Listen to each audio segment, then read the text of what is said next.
in Iran and the United States even to get them back to the negotiating table.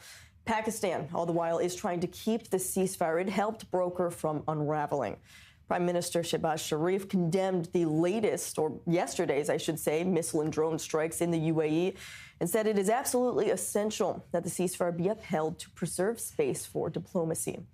To give us some more perspective now, we are joined by Hassan Pirzada, geopolitical strategist and foreign policy consultant. Hassan, Pakistan helped get this original ceasefire over the line. But after these latest attacks on the UAE, how much leverage does Islamabad still have over Tehran, if any? Thanks for having me, Nicole. I think so. Pakistan leverage is still very high in terms of the diplomatic utility. And I would say that it is evident by the role it's play as a physical bridge for returning the Iranian vessel Touska on May 4th. And it's all 22 crew members as well. So I think so. This is a CBM which Washington has showed, and Pakistan was the physical bridge in it. And as our foreign minister has framed the return as a very major win and a major CBM. I think so. Pakistan has a leverage over Tehran, which stems from its ability to secure the tangible win for Iran and just for the region as well, proving that the Islamabad channel can produce result that direct confrontation cannot. Well, how much of Pakistan's mediation is about regional diplomacy, and how much of it is about Pakistan's own national interest? I think so. It is both. It is driven by the the national interest as well, and it also with the regional interest as well. You can frame as a regional diplomacy.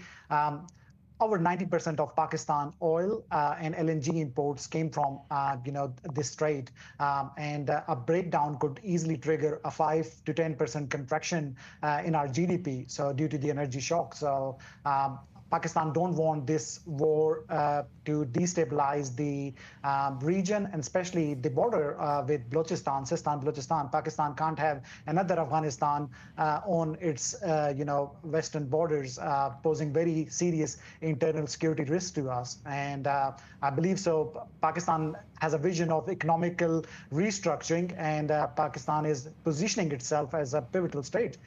So we can't afford to have this war start again and affect Pakistan's standing. Well, Pakistan certainly had a diplomatic win by securing this ceasefire in the first place, but if it can't bring these sides back together now that the truce is under strain, is Islamabad still seen as a viable mediator? I would say yes. Pakistan is still a very much viable mediator. And I think so Pakistan is actively shifting its role from the mediator to just a crisis manager as well, to say.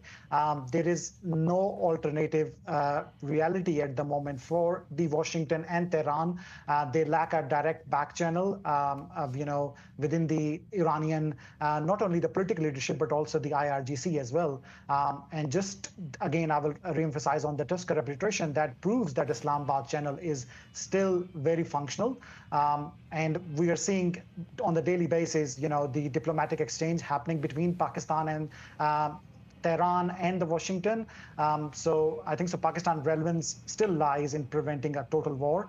As long as both sides use Islamabad to pass warnings, pass commentary and goodwill gesture, its role still remain indispensable. And Pakistan has a direct, reach to the Trump administration and to President Trump inner circle. So Pakistan will still be a viable mediator in this. All right, Hassan Pirzada, interesting perspective. Thank you for sharing it with us on I-24 News today. Thank you.